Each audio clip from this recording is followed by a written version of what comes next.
Hello, bonjour and welcome to your new Bonner Private Wines video where we learn together and share about wine weekly. Today we're talking about 4 wines that you should always have on hand at home. Never ever let your cellar or fridge run out of these, because if an earthquake hits or a snowstorm or you win the lottery, you're gonna need at least a glass of wine. And don't use this as an excuse to your wife to always have a few delicious bottles on hand.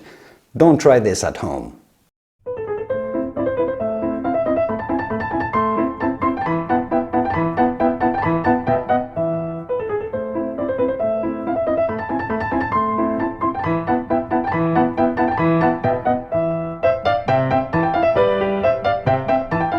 First, you need a bottle of dry aromatic white wine because, well, for 2 reasons. First case scenario, an old friend you haven't seen in 15 years knocks at your door someday. What are you gonna do? You're gonna need to immediately, after a long hug, perhaps treat him or her with a nice glass of wine and a few snacks to cheer, right? And what is better than an aromatic white for this? Well, absolutely nothing.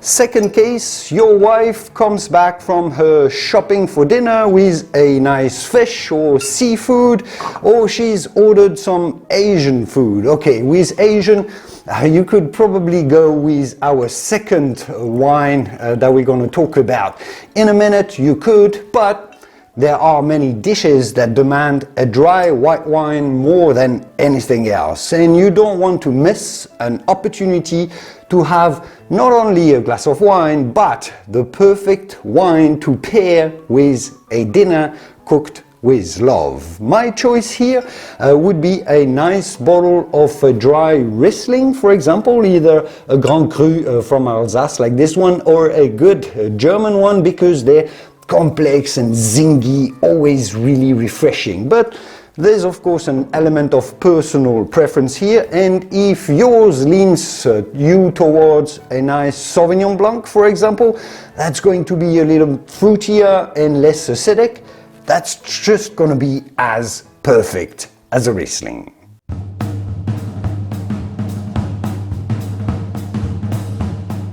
Then you need a bottle of red wine that is not too big, but super pleasing and quite fruity, because with your impromptu friend and her unexpected late visit, if when you're done with your aromatic white wine and you're still thirsty, well, you're gonna need something to finish the snacks and your aperitifs. Also, what if it's 2 of your old school friends that knock at your door? Well, that night, you're gonna need at least 2 bottles for the charcuterie board, aren't you?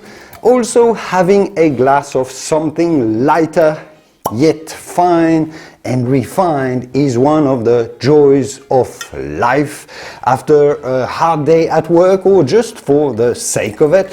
If it's 1 bottle that you have to pick, I'd personally pick a nice Pinot Noir, either a good Cru from Burgundy, say a Nuit Saint-Georges for example, or a good bottle from the central coast of California or Oregon if you prefer to have something US. Or what about a wine from Central Otago or Martinborough in New Zealand? Those are superb. A good alternative would be a nice small producer red from Beaujolais in France as well, from the Gamay grape.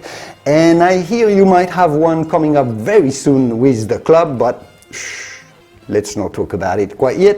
Oh well, you could also have a beautiful Criolla from Argentina, and if you're in the wine club, you know this is such a delicious lighter fruity style. Everyone should have at least a case of this on hand, but have a lighter red, always.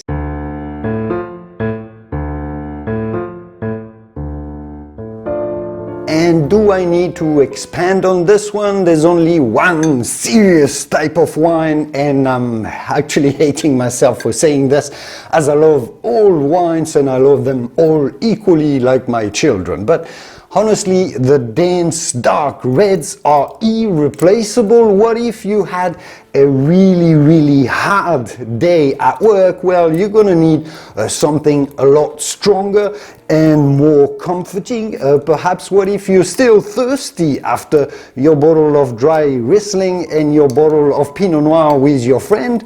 You're gonna need more wine. And if your wife bought your favorite cut of steak for dinner, you're also going to need to have to impress your unexpected guest and show him that you are a fine wine connoisseur.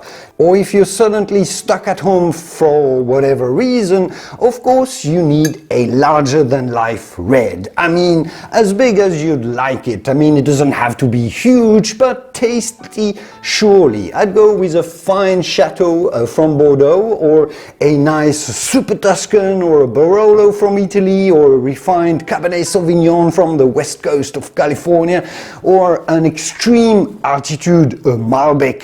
Yes. Again, personal preference, your absolute choice, but have a big red on hand. Je parle des fois, tu ne m'entends pas. Comme un écho. And of course, and I'm guessing you expected this one, you need some bubbles for it as well. Your wife comes back with a winning lottery ticket one night. For if your old friend is getting married, actually, you need something more festive, or just because, like Napoleon said, champagne, in victory one deserves it, in defeat one needs it. Or because, like Coco Chanel said, I only drink champagne on 2 occasions, when I'm in love and when I'm not. I mean, there's no excuse to not have a bubbly in your fridge at all times. Which one? Well, French champagne seems really appropriate for really special occasions as well, but if it's a more casual opportunity to have a glass of wine, you can go with a Spanish cava or an Italian Franciacorta, Prosecco perhaps, or a California sparkling. They would all work deliciously. And here is a video on the ideal wine serving temperatures of all of these wines that we've talked about. If you want to watch more great content, your 4 wines that you should always have in the fridge. Keep watching, and I'll see you soon in the wonderful world of wine. Cheers.